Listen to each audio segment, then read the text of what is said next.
Сәлем достар, бүгін сіздермен грек жаңғағы қосылған пирогтың рецебімен бөлісемін.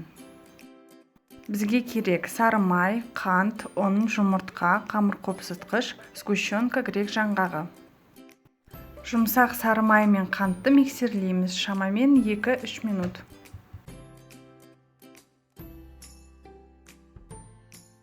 Жұмыртқаны қосамыз.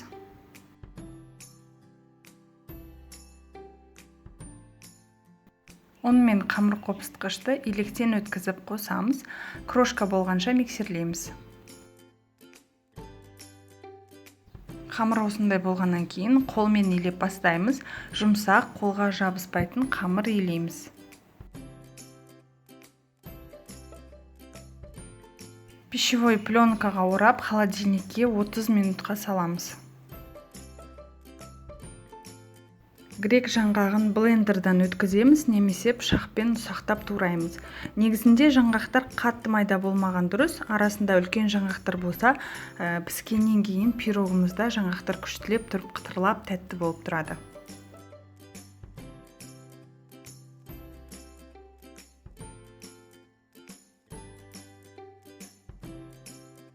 Қамырды холодильниктен алып, пергамент қағазына жаямыз, астынан ұн себеміз жабысып қалмас үшін. Менде форманың диаметрі 24 см, бірақ бұл пирогқа 26 см формада жақсы үйлеседі.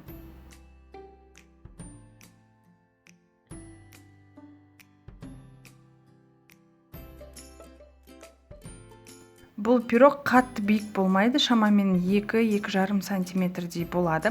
Сол үшін бортиктерін қатты биік жасап жібермеңіздер, артық бортиктерді кесіп алып тастау керек.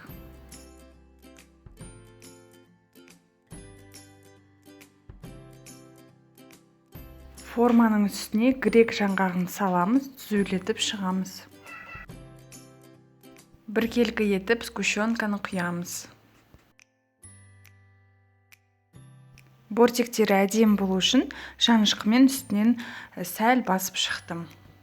Қызып тұрған пеште 180 градуста 20-25 минут пісіреміз, карамель түсіп болғанша пісіреміз. Біздің өте дәмді грек жаңғағы қосылған пирогымыз дайын болды. Дәмі енді керемет, сөзбен жеткізе алмаймын. Қамыры үгітілмелі, бетіндегі сгущенкасы карамельный болып піседі, өте дәмді болады, шын айтамын. Және де барлығының сүйіп жейтін пирогының бірі болатынына сенімдімін. Жасалу негізі оңай, үйде бар затпен жасалады, бірақ өте дәмді пирог. Жасап көріңіздер, лайк, подписки ұмытпаңыздар. Көп рахмет.